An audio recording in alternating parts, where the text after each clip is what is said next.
Pues hola Néstor, hola Germán. Mi nombre es Arona J. Navarro por parte de CNNT para hablar de este cortometraje que me parece muy conmovedor y también muy interesante, dado que habla de una situación que creo que tristemente en México se vive mucho y es la ausencia paterna dentro de una familia, ¿no? Y me gustaría empezar justo por ahí con ese tema contigo, Néstor. Cuéntame un poco de cómo llega la idea, por qué decides tocar este tema con esta sensibilidad y hablando de una relación entre hermanos que los dos de alguna forma tienen que enfrentar esto de diferente manera, ¿no? Claro. Sí, justo creo que el proyecto habla un poquito de una herida personal, ¿no? Y también me atreví un poquito a tocar la herida personal de mis dos hermanos menores, Sofía y Jesús. Y también durante el proceso fue muy interesante porque mientras lo iba escribiendo, pues estaba muy enfocado en, en lo que yo sentía como individuo, ¿no? Pero justo al compartirlo con mis allegados, con mis colaboradores, con mi gente muy cercana, nos fuimos percatando que también había muchas similitudes dentro de esta temática, ¿no? Así que creo que tú y yo no habla específicamente de una herida personal, sino también de una herida colectiva, ¿no? Y que como lo mencionaste, también es algo que cruza un país y también muchos otros más. Y justo también queriendo desarrollar un poquito más en la etapa de desarrollo del proyecto, Alex, mi productor y yo realizamos una ligera investigación sobre el tema para justamente tener otros panoramas, otros puntos de vista, cómo se viven estas situaciones en otros lados, ¿no? Particularmente, y pues nada, fue como reafirmar justamente que esto es mucho más común de lo que nos gustaría, lamentablemente, y que tiene muchísimas repercusiones desde la arista que lo quieras ver, ¿no? Porque determinan mucho en cómo nos comunicamos, determina mucho en cómo nos relacionamos con el otro y a la vez también determina que lo podamos repetir porque al final de cuentas fue la forma en que nos aprendimos a relacionarnos. Claro, Germán, me gustaría hablar justamente ahora de Tomás, que es tu personaje, ¿no? Este hermano que no solo asume la responsabilidad como hermano mayor, sino también de crecer a lo mejor demasiado pronto para adquirir esta responsabilidad de cuidar a su hermano menor que está viviendo la misma situación que él vivió en algún momento, ¿no? Cuéntame un poco cómo generas este vínculo, cómo creas esta dinámica también y el hecho de crear a la figura de un adolescente que tiene que crecer y ser la figura del padre ausente, ¿no? También. Sí, o sea, a nivel dramático es muy interesante la postura que Néstor ofrece en el texto, ¿no? El pensar un personaje que al mismo tiempo que está cometiendo ese parricidio simbólico freudiano de sacar al padre de ese pedestal, de entender que el tiempo pasado fue mejor y ya no va a volver, al mismo tiempo que se vuelve padre de su propio hermano, pues evidentemente se vuelve muy interesante en cuanto a guión, ¿no? Ofrece una premisa que sí como espectador me dispongo a ver, el escuchar eso en cualquier guión.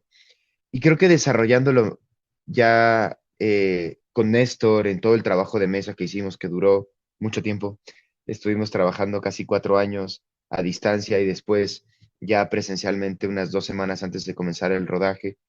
em, Fuimos entendiendo las vicisitudes personales del personaje, de entenderlo casi como un personaje ensimismado, es decir, un personaje en el que la vida le está pasando por arriba y le está obligando a decidir. Y creo que a nivel discursivo personal de Tomás, es una historia que se trata de decidir para saber perder. Y, y abordar eso es dolorosísimo. Entonces siento que no había otro lugar más que ver a un personaje continuamente eh, buscando la manera de corresponder a ese deber ser con una relación filial, con una relación paternal, con una relación de pareja, en donde todo al mismo tiempo no podía subsistir, no podía mantenerse en pie. Y cuando eso sucede y cuando lo otro y el contexto te dice así ya no, pues toca perder, pero hay que decidir perder. Y creo que es una lección que en lo personal me atraviesa también. Es una decisión también de vida, de crecimiento. Y es muy fuerte pensar que crecer es decidir y decidir perder. Y creo que cuando entendimos eso y entendíamos qué es todo eso que Tomás perdía, qué se perdía con aceptarse como padre de su propio hermano, es cuando todo cobró mucha más profundidad también. Claro, Néstor, corrígeme si me equivoco, esta es tu ópera prima, por decirlo así, tu primer proyecto como director, ¿cierto? Es mi segundo Tu cortometraje. segundo proyecto. ¿Cómo ha sido la evolución de ti como director y haciendo un proyecto que además toca este tema, pero que llega además al festival en un certamen que celebra lo hecho en Jalisco, ¿no? Porque esta es otra cosa que me gustaría tocar. El hecho de que lo ubiques ahí, el hecho de que se desarrolle en ello. ¿Cómo fue para ti el dar este segundo paso como director para crear un corto como este? Sí, creo que mi primer acercamiento formal, por mencionarlo de cierta forma, pues fue a partir de la intuición, ¿no? Porque siento que ciertas formas, ciertas estructuras, ciertos enfoques, pues todavía se estaban desarrollando, todavía estaba con cierto desconocimiento y creo que desde ese lado también fue muy bonito, ¿no? Experimentarse a tener la experiencia, ¿no? Sin tener la conciencia de cómo se hacían las cosas, para dónde iban las cosas y justamente cómo se iban a construir las cosas. Y creo que tú y yo específicamente fue vivir el lado contrario, ¿no? Como ser mucho más preciso, ser mucho más consciente, tener ciertas estructuras, tener muy en claro qué se estaba buscando y por qué, ¿no? Y con ello llegar a los resultados que estábamos buscando y esto lo brindó muchísimo mi productor Alex Briseño, que ya tiene cierta experiencia en esto, ¿no? Y creo que fue uno de los regalos que él personalmente me brindó, ¿no? Como tener mucho más enfoque y mucho más estructura en los procesos y con ello claramente creo que aportó muchísimo para tener el resultado que tenemos en el cortometraje, ¿no? Y pues nada, sobre la selección del Festival de Guadalajara, pues estamos muy contentos, ¿no? Para mí, pues nada, ha sido también parte de mi escuela porque durante muchos años, pues fui estudiante de la Universidad de Guadalajara. Cuando era la época del festival, pues iba muchísimo como espectador y ahora estar del otro lado, pues es muy simbólico. Representa muchísimo para mí. Claro. Volviendo al corto, hay una parte que me gusta mucho, me gustaría preguntarles a ustedes dos, Germán, Néstor. Primero, la parte de que pues el papá es una voz que parece nada más estar ahí espectral, ¿no? Y además la de Daniel Jiménez Cacho, nada más, ¿no? Y la segunda parte es, esta tal vez es poco más también para ti, Germán. Creo que hay una parte donde veo que Tomás tiene que sacrificar sus propios sueños, sus propios logros, es decir, la relación que tiene con su novia y todo, pero me encanta la decisión que tomaron de vestirte de saco azul con esta corbata, literal como si fueras un papá. Entonces, cuéntame un poco de eso, porque creo que es una de las escenas que más me causa dolor, pero también ternura de alguna forma, ¿no? Pues sí, mira, yo te contesto esa y Néstor te contesta la de la voz, el padre reducido a una voz. Eh, pues sí, o sea, creo que no sé si esta fue la intención, ahora que me compartes tu lectura, pues sí, me parece muy eh, simbólico, muy significativo el ver a un personaje que sale a pescar de traje, ¿no? O sea, y que justo el traje, a mi parecer, siempre ha simbolizado el deber ser, ¿no? Y siempre se demerita, eh, como desde el lugar más materialista histórico posible, siempre se demerita el trajeado como el borrego, como el que se deja llevar, como el que no hace, como el que sigue a la masa, ¿no? Pero también se olvida que el traje también demuestra la necesidad de cumplir una familia, de tener un trabajo, de pagar cuentas, hablando desde el signo del traje per se. Y creo que aquí no se aleja mucho en el corto de Tomás. Eh, es un chico que está estudiando todavía la carrera en arquitectura, que, que tiene muchos deberes por cumplir para la edad que tiene probablemente, que tiene mucho que hacer donde no solo se trata de sí mismo y que trata de mantener todo eso hay una frase muy linda que todavía no conozco la traducción en español y de las pocas frases gringas que me gustan, que es put yourself together, ¿no? Es como todas tus partes juntas. Y creo que en todo el corto Tomás está queriendo mantener sus partes juntas, ¿no? Querer ser esta figura para los demás que le implica demasiado compromiso donde ya no puede asumir. Y ahí es cuando digo de decidir es perder. el contexto le dice, todo al mismo tiempo no se puede. ¿Qué decides ahora, no? Y es muy fuerte como, espero esto no esté spoilando a nadie, pero como durante todo el tiempo que intenta Tomás querer ser alguien para los demás, como una especie de figura de cuidado, responder a un deber ser otro, ajeno, incluso superior, porque si te das cuenta en su relación de pareja, hay una relación de poder también implícita.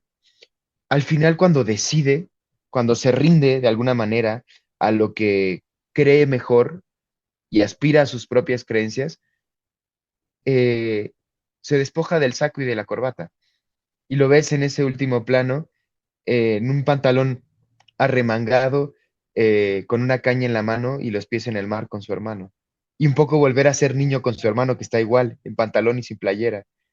Y no sé, siento que Néstor, hay cosas que uno como actor muchas veces en las lecturas de guión B y muchas veces haciendo ya ignora, ¿no? El personaje tiene una razón de ser junto con su traje, que es regresar a los 15 a la graduación, ¿no? Eh, pero claro, a nivel simbólico, después, en un plano más macroestructural, pues uno no se da cuenta. Y yo sé que probablemente Néstor ya había visto esto, pero, pero es muy lindo ahora que con tu lectura también me haga mucho, mucho sentido. Sí, que se me hace muy interesante porque un poquito la construcción del vestuario con Constanza fue ese, ¿no? Que siempre los trajes tuvieran muchísimas capas, haciendo una semejanza a los escudos que los personajes tienen y que mediante el proyecto vaya avanzando, ellos van avanzando en este viaje, se van despojando lentamente de sus prendas hasta quedar totalmente vulnerables, ¿no? Y totalmente abiertos a lo que sucedió en su historia, ¿no? Así que ese fue como uno de los enfoques que teníamos ella y yo, como muy claros a buscar dentro del proyecto y tal cual como lo mencionas, ¿no? También era importante para nosotros que hubiera un traje porque le daba más formalidad y crear una distinción, ¿no? Entre la visión de Octavio y la visión de Tomás, ¿no? Que quedara mucho más marcada visualmente en pantalla, ¿no? Con estos elementos. Y sobre la voz, fue algo bien interesante que llevé con Mario, porque queríamos de cierta forma marcar la ausencia del papá, pero tampoco queríamos que estuviera totalmente desdibujada, ¿no? Y clavándonos un poquito en ese tema, pues también nos percatamos que justamente los teléfonos luego son herramientas que nos hacen creer que las personas están cerca de, ¿no? ¿A qué me refiero? A veces con Instagram, ¿no? Con ciertos likes o con ciertas reacciones, tú sientes que la persona realmente está contigo cuando realmente no. Así que teniendo como esa teoría, esa idea como muy clara, quisimos permearlo con el papá, ¿no? De que sí, yo estoy presente marcándote, pero en los momentos decisivos, en los momentos importantes, pues no estás, ¿no? No tomas presencia. Y eso era muy importante para nosotros y sobre elegir a Daniel fue muy interesante porque fue una propuesta de Alex, mi productor, ¿no? Mencionaba que él consideraba que era muy importante que fuera una voz muy reconocible, ¿no? Que tal vez a primera vista muchas personas no iban a adivinar quién era, pero que sí les iba a parecer una voz reconocible, ¿no? O al menos que en algún momento de su vida llegaron a escuchar para justamente crear esa sensación de familiaridad. Y creímos que Daniel era como la opción más adecuada y afortunadamente se logró que estuviera dentro del proyecto y nada, con él fue una experiencia también muy gratificante en la que laborar y también en lo personal, ¿no? Representa muchísimo. Claro, Germán, Néstor, para ir cerrando, me gustaría también hacerles una pregunta de ¿por qué la pesca? Porque para mí la pesca, que sea el deporte que de alguna forma une a estos hermanos, me parece muy curioso. ¿Por qué? Porque está el uso del lazo, ¿no? El lazo que los une. Está ese deporte que implica el no soltar nunca, que creo que es algo que también ellos dos están enfrentando a su manera. Cuéntenme un poco de eso, que me parece muy, muy particular también, ¿no? Mira, siéndote bien honesto, no es algo que estuviera tan meditado. Justamente la pesca es una de las experiencias que yo tengo con parte de la familia del lado de mi mamá. Justamente lo tomé de ese lado porque es una actividad de chiquito y todavía cuando tengo oportunidad seguimos replicando y seguimos asistiendo y es como una especie de ritual donde principalmente ahorita que lo visualizo, lo hacemos los varones, ¿no? De mi familia, ¿no? Es una forma como de reconectar, es una forma de tomarnos un tiempo para convivir a pesar de que cada uno en sus vidas y en su cotidianidad no tiene como esa conexión en particular para frecuentarnos, ¿no? Y creo que nació justo de ahí, ¿no? De una actividad en común que yo tenía como individuo y también mi co-guionista, ¿no? Que también le encanta ir a pescar y justo durante todo este proceso que tuvimos de escritura, había días que terminábamos de escribir y nos íbamos a pescar ahí a una presa que está muy cercana de la comunidad donde él vive. Y qué fuerte porque ahora que lo mencionas también, yo estoy empezando a escribir, tratar de escribir ficción también, y utilizo el mismo recurso, o sea, también es un poco, se trata de la relación padre-hijo, es algo que Néstor y yo este, compartimos y nos atraviesa y compartimos traumas, básicamente. No, pero hay mucha similitud en nuestras historias de vida con respecto a ese tema y pues escribiendo. También si nos ponemos a analizar un poco la idea de la pesca, es una idea que sí está muy atada a la relación padre-hijo, como a lo varonil. Es algo que también, si bien yo nunca he pescado con mi padre, sí lo he hecho con mis tíos abuelos, y es una relación que se construye desde un... Es muy loco, porque si lo piensas es una actividad muy contemplativa, pero apta para niños, si lo piensas. Es como, claro, cuando estás chico, te voy a llevar. Y de alguna manera se desarrolla un gusto, porque es un espacio de intimidad, donde estás en medio de la nada, donde solo toca esperar y donde no tienes manera de evadirte del otro. Y empiezas a crear lazos afectivos mucho más profundos. Te das la oportunidad de conocer, de esperar, de aburrirte con el otro. Y de repente hay un suceso que los cambia y les atraviesa a los dos, que es picó la línea, ¿no? Viene el pescado, bueno, viene el pez. Y el esfuerzo en conjunto, y es el ir a pescar en su estructura, incluso narrativa de lo que involucra, es emocionante. Es emocionante por la calma que involucra, el clímax al que llegas y la resolución satisfactoria o no, si no pescaste. Pero es un viaje también, es una transición de vida en el vínculo con otra persona.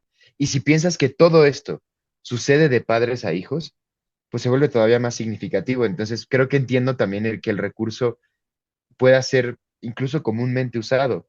Ahora que empiezo también a escribir, lo empiezo a entender y me parece maravilloso el pensar que una actividad que siempre es muy atada a padres e hijos, en este caso en el cortometraje, es la actividad que lo lleva, es el escenario en el que se suplanta un padre por un hermano y es el telón de fondo que ocupa todo el viaje y el motivo principal tácito, pero a final de cuentas es solo el fondo, ¿no? Y me parece precioso que esa sea la excusa de la premisa de este cortometraje. Claro, pues Germán, Néstor, se acabó el tiempo, pero les agradezco mucho la charla, la plática, la entrevista, el tiempo y el espacio. Les felicito, creo que es un relato conmovedor, es un relato que creo que, como decía al principio, es tristemente muy común en nuestro país, pero que también es tratado con mucho amor y con mucha, digamos, esperanza de que la unión entre hermanos puede curar a veces estos problemas, estas ausencias paternas que tanto existen. Y pues mucho éxito en Guadalajara, mucho éxito Nacho en Jalisco, que a la gente le guste igual el proyecto. Muchísimas gracias, Aaron. Muchísimas gracias. Cuídate mucho, Gracias. Jota.